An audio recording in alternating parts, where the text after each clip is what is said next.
கூட்டத்திற்கு வரையறுக்கின்ற பிச்சைக்கார தலைவர் அவர்களே, பிச்சைக்கார தொண்டர் அவர்களே, உங்கள் அனைவருக்கும் இந்த அன்புமணி ராமதாசன் பரிவான வணக்கம். அன்பு பாட்டாளி சொந்தங்களே, இந்த தேர்தல் நமக்கு மிக முக்கியமான ஒரு தேர்தல். இப்படி தயா எல்லாத்தையும் உருவாக்கி விட்டுறாங்க, எங்க போய் முடிய போ. இது ஒரு இடைத்தேர்தல்.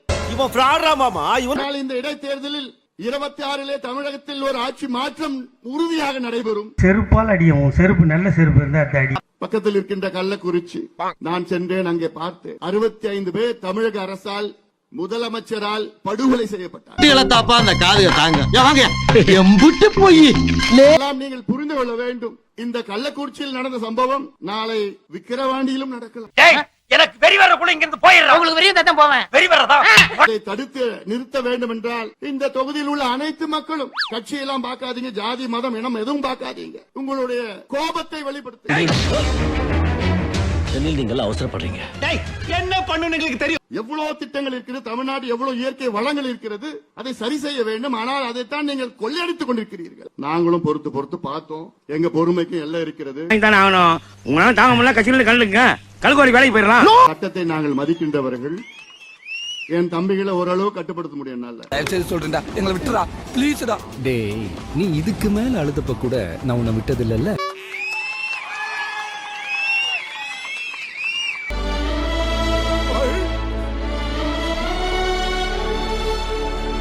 போதும், சொல்ல கூட வேண்டாம். எப்படி எப்படி எப்படி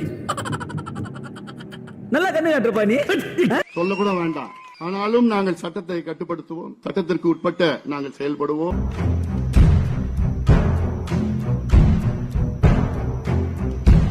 தமிழ்நாட்டுல பஞ்சாயத்து தேர்தல் கூட நியாயமா நடக்கும். ஆனா இந்த விக்கிரவாண்டி சட்டமன்ற தேர்தல் அதை விட மோசமா. நாளைக்கு என்ன செய்வாங்க அதுவும் ஞாபகம் வச்சுக்கோங்க. நாளைக்கு உங்களுடைய பெண் பிள்ளைகளை அடைச்சி வச்சு, நீங்க திமுக ஓட்டு போடலன்னா உங்க பொண்ணு பிள்ளைங்க அடைச்சு வச்சு போய் ஏதாவது செஞ்சிடுவோம்னு மிரட்டுவாங்க. அந்த நிலைக்கும் அடுத்த தேர்தலில் போ. நாட்டுல அவரோட 1008 வேலை இருக்கு, போய் வேலையை பாருங்க. இந்த தேர்தலை பொறுத்தவரை எல்லா கட்சிகளும் நம்முடைய வெற்றி வேட்பாளர், தேசிய ஜனநாயக கூட்டணி வேட்பாளர் சி அன்புமணிக்கு வாக்களிக்க முடிவு செய்து விட்டார்.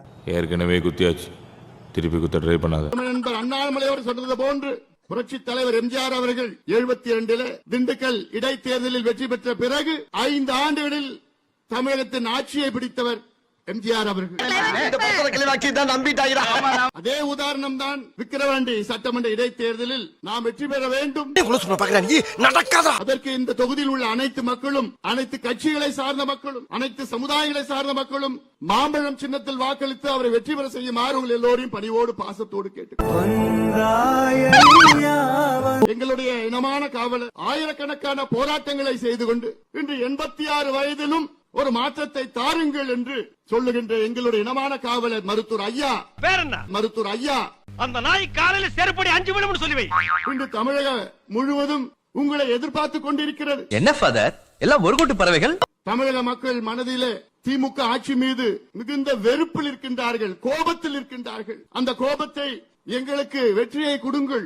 அவர் மேல காற்ற வெறிய புறா ஏன் மேல வெளுத்து கட்டு, ஓ கோபத்தை புறா ஏன் மேல குத்தி கொலைத்தது. முதலமைச்சர் அவர்கள் சட்டமன்றத்தில் பொய்யை சொல்லி வருகிறார். அமைச்சர்கள் மட்டுமல்ல, முதலமைச்சர் சொல்லி வருகின்றார். அப்படியெல்லாம் ஒண்ணு இல்லையே. ஒரு பக்கம் திமுக உடைய பணபலம், நம் பக்கம் இருப்பது கூட்டணி பலம்.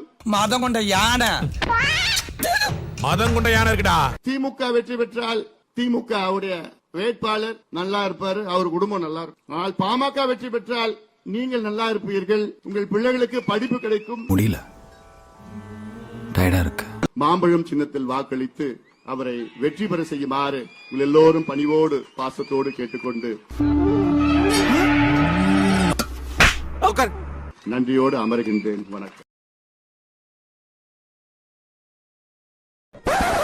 இவனை கொன்னிடலாமா?